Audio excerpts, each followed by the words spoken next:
जय श्री हरि।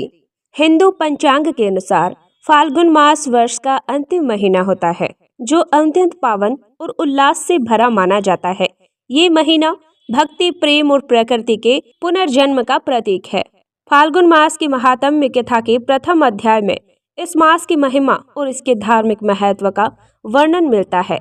प्राचीन काल में नैमिषारण्य तीर्थ में शौनकादि ऋषियों ने सूत जी से प्रश्न किया कि हे सूत जी, आप हमें कोई ऐसा मार्ग बताएं जिससे मनुष्य के जन्म जन्मांतर के पाप नष्ट हो जाएं और उसे मोक्ष की प्राप्ति हो। विशेषकर वर्ष के अंत में आने वाले फाल्गुन मास का क्या महत्व है। सूत जी ने सानंद उत्तर दिया, हे ऋषियों, फाल्गुन मास साक्षात भगवान विष्णु और भगवान शिव की कृपा का पुंज है। इस मास की कथा सुनने मात्र से दरिद्रता का नाश होता है। अध्याय 1 में बताया गया कि फाल्गुन मास का नाम फाल्गुनी नक्षत्र के कारण पड़ा है। इस महीने के देवता अर्यमा माने जाते हैं। ये ऋतुराज वसंत के आगमन का समय होता है, जहाँ प्रकृति स्वयं ईश्वर की आराधना करती है। इस मास में अपने शक्ति अनुसार अन्न, वस्त्र और विशेषकर शुद्ध घी का दान करना चाहिए।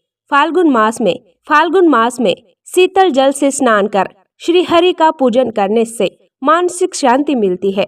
इसी अध्याय में आगे आने वाले महान पर्व महाशिवरात्रि और होली का त्योहार भी आने वाला है, जो इस मास को अन्य महीनों से श्रेष्ठ बनाती है। इस कथा का सार यही है कि फाल्गुन केवल आनंद का महीना नहीं, बल्कि यह आत्मचिंतन का समय है। जैसे प्रकृति पुराने पत्तों को त्याग कर नई कोंपलें धारण करती है, वैसे ही मनुष्य को अपने विकारों को त्याग कर ईश्वर की भक्ति में लीन होना चाहिए। फाल्गुन मास में भगवान कृष्ण की उपासना बाल रूप और राधा कृष्ण के रूप में करना विशेष फलदायी माना गया है। ये वो महीना है जब प्रकृति अपना श्रृंगार बदलती है, पतझड़ विदा होता है और वसंत की नई कोंपलें ईश्वर की सत्ता का एहसास कराती है। इस पावन मास के 30 अध्यायों की कथा सुनने मात्र से मनुष्य के संचित पाप भस्म हो जाते हैं।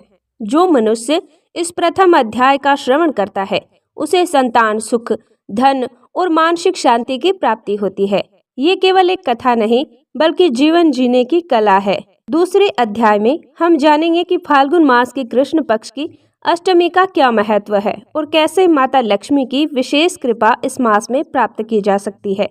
तो दर्शकों, आप हमारे चैनल को सब्सक्राइब कर लीजिएगा, नोटिफिकेशन ऑन कर लीजिएगा, ताकि आपको आगे आने वाली हमारी पौराणिक कथाएं सबसे पहले मिलते हैं अगली कथा के साथ।